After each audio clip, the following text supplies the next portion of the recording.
بسم اللہ الرحمن الرحیم۔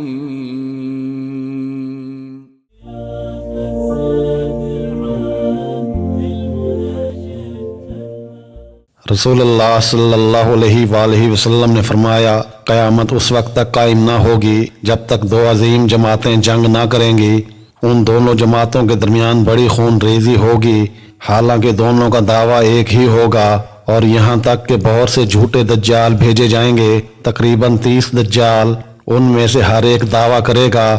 کہ وہ اللہ کا رسول ہے،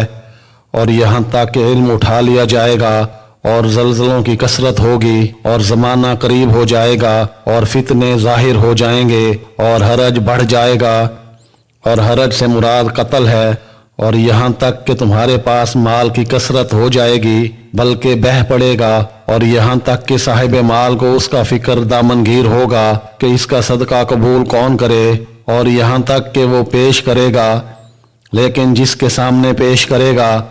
وہ کہے گا کہ مجھے اس کی ضرورت نہیں، اور یہاں تک کہ لوگ بڑی بڑی عمارتوں میں آپس میں فخر کریں گے، ایک سے ایک بڑھ چڑھ کر عمارات بنائیں گے، اور یہاں تک کہ ایک شخص دوسرے کی قبر سے گزرے گا اور کہے گا کہ کاش میں بھی اسی جگہ ہوتا، اور یہاں تک کہ سورج مغرب سے نکلے گا، پس جب وہ اس طرح طلوع ہوگا اور لوگ دیکھ لیں گے تو سب ایمان لے آئیں گے، لیکن یہ وہ وقت ہوگا جب کسی ایسے شخص کو اس کا ایمان لانا فائدہ نہ پہنچائے گا جو پہلے سے ایمان نہ لایا ہو، یا اس نے اپنے ایمان کے ساتھ اچھے کام نہ کیے ہوں، اور قیامت اچانک اس طرح قائم ہو جائے گی کہ دو آدمیوں نے اپنے درمیان کپڑا پھیلا رکھا ہوگا اور اسے ابھی بیچ نہ پائے ہوں گے، نہ لپیٹ پائے ہوں گے، اور قیامت اس طرح برپا ہو جائے گی کہ ایک شخص اپنی اونٹنی کا دودھ نکال کر واپس ہوا ہوگا کہ اسے کھا بھی نہ پایا ہوگا، اور قیامت اس طرح قائم ہو جائے گی کہ وہ اپنے حوض کو درست کر رہا ہوگا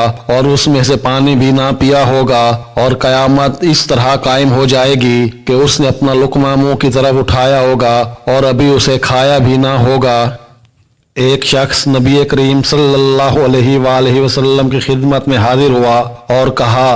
کہ یا رسول اللہ صلی اللہ علیہ وآلہ وسلم، کس طرح کے صدقہ میں سب سے زیادہ ثواب ہے؟ آپ صلی اللہ علیہ وآلہ وسلم نے فرمایا کہ اس صدقے میں جسے تم صحت کے ساتھ بخل کے باوجود کرو، تمہیں ایک طرف تو فقیری کا ڈر ہو اور دوسری طرف مالدار بننے کی تمنا اور امید ہو، اور اس صدقے خیرات میں ڈھیل نہ ہونی چاہیے کہ جب جان حلق تک آ جائے تو اس وقت تم کہنے لگے کہ فلاں کے لیے اتنا اور فلاں کے لیے اتنا، حالانکہ وہ تو اب فلاں کا ہو چکا۔ رسول کریم صلی اللہ علیہ وآلہ وسلم نے فرمایا، انسان کے ہر ایک جوڑ پر صدقہ لازم ہوتا ہے ہر دن جس میں سورج طلوع ہوتا ہے، پھر اگر وہ انسانوں کے درمیان انصاف کرے تو یہ بھی ایک صدقہ ہے، اور کسی کو سواری کے معاملے میں اگر مدد پہنچائے اس طرح پر کہ اسے اس پر سوار کرائے یا اس کا سامان اٹھا کر رکھ دے تو یہ بھی ایک صدقہ ہے، اور اچھی بات منہ سے نکالنا بھی ایک صدقہ ہے، اور ہر قدم جو نماز کے لیے اٹھتا ہے وہ بھی صدقہ ہے، اور اگر کوئی راستے سے کسی تکلیف دینے والی چیز کو ہٹا دے تو یہ بھی ایک صدقہ ہے۔ حضرت عبداللہ بن عباس رضی اللہ تعالی عنہما سے روایت ہے، رسول اللہ صلی اللہ علیہ وآلہ وسلم نے فرمایا، 3 آدمیوں کی نماز ان کے سروں سے ایک بالشت بھی بلند نہیں ہوتی۔ وہ آدمی جو لوگوں کا امام بن جائے حالانکہ وہ اسے ناپسند کرتے ہوں، وہ عورت جس کی رات اس حال میں گزرے کہ اس کا خاوند اس سے ناراض ہو، اور وہ 2 بھائی جو ایک دوسرے سے قطع تعلق کیے ہوئے ہوں۔